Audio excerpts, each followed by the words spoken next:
Welcome to the Unfiltered Social Worker. Hi, this is the Unfiltered Social Worker. I am S. Sinise. So, with this next episode, and I believe this is episode 6, today I'm going to talk briefly about now what. Understand this.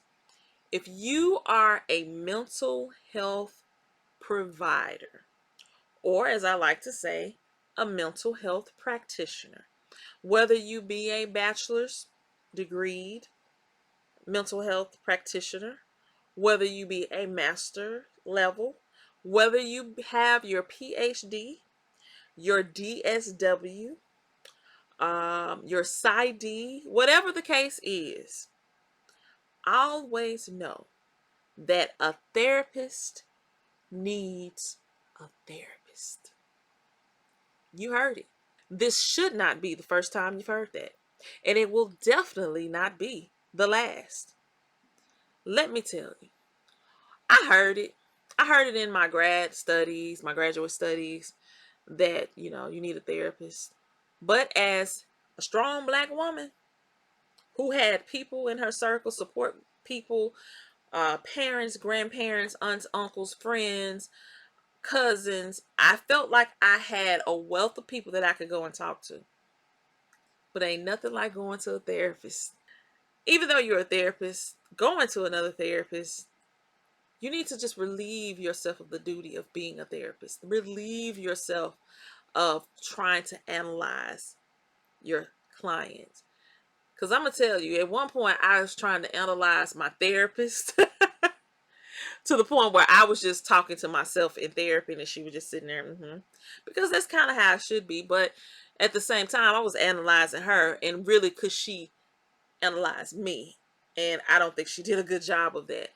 And so I realized that as a clinician, as a therapist, as a social worker, it's important that when we go to therapy, we relieve ourselves of actually being in the driver's seat.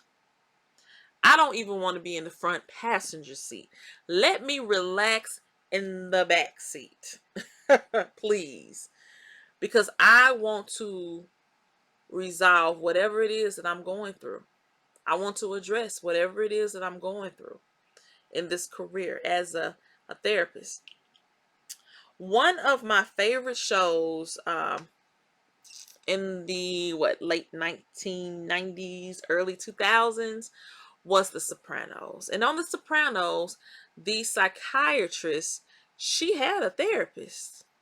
And it was always quite entertaining to see how she processed working with one particular client, who was Tony Soprano.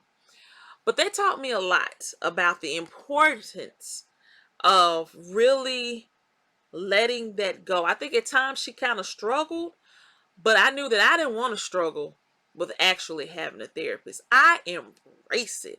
I enjoy it so that I definitely know when it's time to have therapy. When I experienced being clinically depressed back in 2017 after a car accident, and after some other traumatic experiences that was taking place in my world, I was so excited to be diagnosed. I didn't know what to do. I was just like, well, I know, I know how to diagnose, but to not be in a position to diagnose myself and to hear someone accurately diagnose me I was so receptive to that. So receptive. And I was so eager to start therapy. Like, as soon, I didn't want to do an intake. Let's get started right now. Let's work on these things, because I got things to do, but at the same time, I got things to do and work on for myself to be better. And it was a breath of fresh air to start that therapy session or sessions. And then once they were concluded, I was fine. I went on about my life a little bit more, started to achieve a little bit more, transitioned from one state to the other, moved back home, got more or reacclimated to the way mental health is in this state versus other states, and still acclimating to that as well. And then I reached another point where I felt like, okay, I'm not feeling my best. Let me go and talk to someone. Talk to someone, did some brief therapy. Whew, felt good. Like, yeah, I'm reinvigorated at this point. I'm good. Let's get going. Felt it again because I recognize I love myself a great deal, but I also recognize when I am not at my best.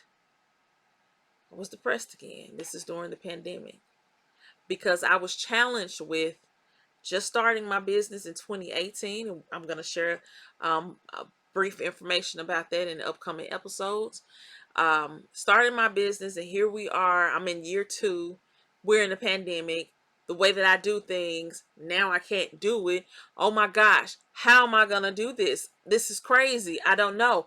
Everybody was going mad and trying to figure out, how do they continue to do their work? How do they continue to do their jobs? We're talking about from corporate to small businesses. We all were in the thick of that, but I definitely was. And to be given the opportunity to have 6 free therapy sessions. When I tell you, I can inhale and exhale with just the joy of having that. And if I had not taken advantage of that opportunity to participate in therapy, because I knew that I was depressed, I knew I wasn't feeling my best, I knew that my anxiety had increased in a way that I had never felt it before. If I had never taken the steps to have therapy as a therapist, I still would be somewhere just really not in the best of shape. And as soon as my 6th session was terminated, because this therapist challenged me, we addressed some goals, some things I needed to achieve. I actually took baby steps and started to do those things. I tell you, within days, the doors started opening up. And I was just like, oh my goodness, that was the best therapy brief sessions that I had. And here I am, and I'm achieving again. And this is exciting. And I've been doing good ever since. But it's important. I kid you not. Even when you're feeling good, still go out and talk to a therapist. You know, hopefully you have some colleagues that you can depend on and share some things with. If not, get you a couple of sessions in just to make sure that you're doing well. Because sometimes we can disguise things as well, and they're really not, because we're just masking them, or we're just really being passive about things. And we can really trick ourselves. Our mind is a beautiful thing. And we can trick ourselves emotionally about really just dealing with things. And I don't think we should really just deal. We need to actually know how to cope with them in the most healthiest ways, or healthiest of ways, rather. And so, please, if you are a mental health practitioner, make sure that as a therapist, you go to therapy, because we all need a therapist. We all need one. Please leave a comment about what I just finished talking about, as well as address whatever questions you may have, and I will definitely answer them. So stay tuned for the next video.